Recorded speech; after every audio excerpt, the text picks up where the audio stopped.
Okay, I've been using my alcohol markers the past couple days, and I was just sitting down to do another kind of experiment video using my various alcohol pens to do some scenic stamping coloring, and I was thinking about alcohol pens in general, and I grabbed my Studio 2 permanent markers off the shelf.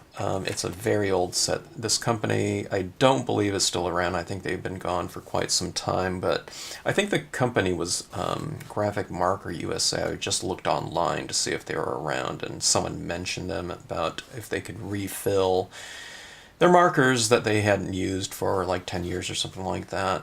But anyway, Studio 2, as far as I know, back in the day, were the only alcohol markers that I remember seeing on the market. I think I ran into them at this trade show that they used to have in Pasadena, California. That was called the Tools of the Trade Show, and I'm pretty sure that's where I was kind of exposed to them for the first time.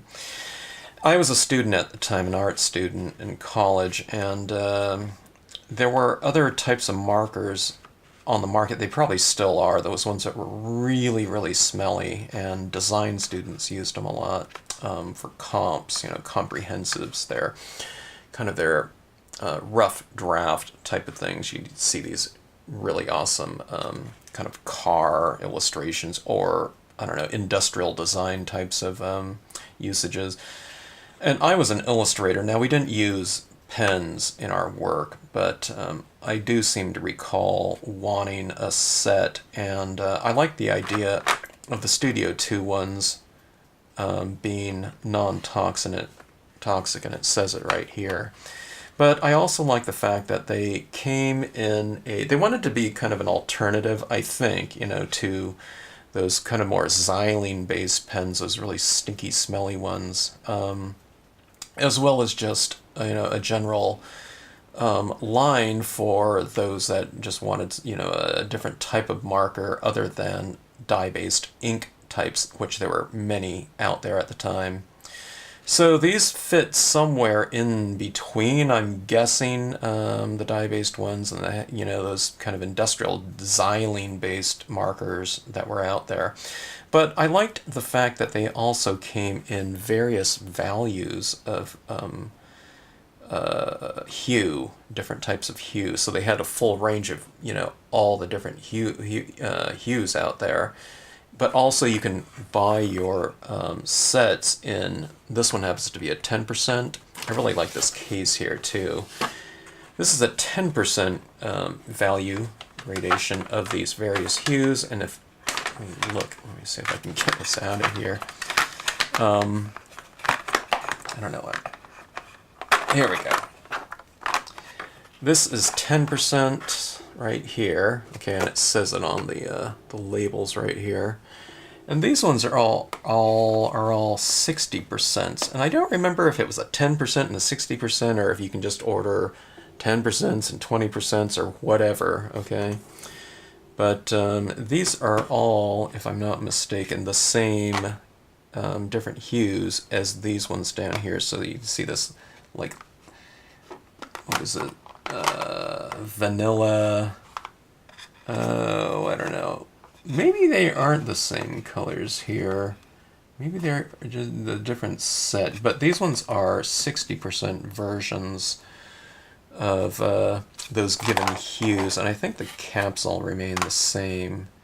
But that was really important to me. I like building up my tones from lighter values and mixing them with the darker values, and so on and so forth. And I believe they had a blender pen, and I think you could buy the Studio 2 liquid too. I don't know what it was for. I guess you can dip into it maybe and get some different kind of gradations after you've applied it. These are all double-sided as well. Okay. And some of these are still working. A lot of them are completely dry, but just out of curiosity, I used a few. And that was one set And this was another way they sold their sets here. You know, you've seen these kind of pen holders before, but I bought a set of the 20% as well. And I primarily used my 20s and my 10% on my stamp scenes as kind of color embellishments. I wasn't doing too many scenes, or I don't remember doing any scenes, just completely solely, you know, from using alcohol inks. But these were really fantastic pens at the time, and I think they were kind of ahead of their time, because now you see alcohol markers and all kinds of different brands out there. And at the time, in the rubber stamping community too, is fairly early on, back then in the 80s and to, I think, maybe the mid to late 90s, these were out there. And most people at the time were using things like Marvy markers, Plume's, Tombow double-sided pens.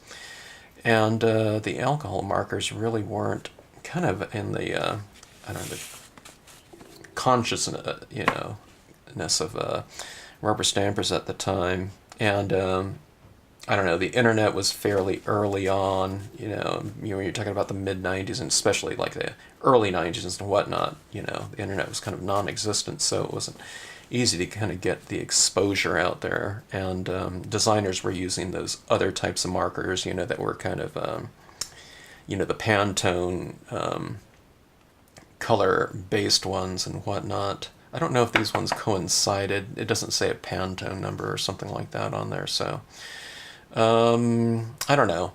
These were fantastic at the time, and just thought I'd do a little show and tell using these. I didn't really see any other information out there, so but I think those people that had these, I'm guessing, really enjoyed them too. You know, I've seen some comments on that other listing, you know, where someone was asking if they can refill these. But what I might do in the future is just get some kind of liquid refill for alcohol pens in general, you know, the things that they use as, I think with their kind of blenders and whatnot.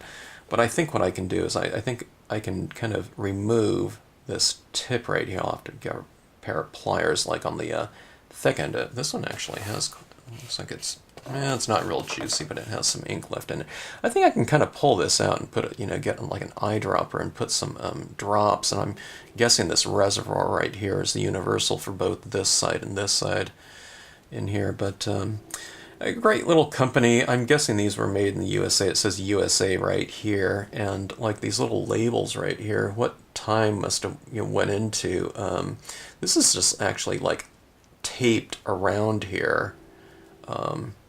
On this pen vehicle right here. So there was a lot of work that went into these, I'm sure.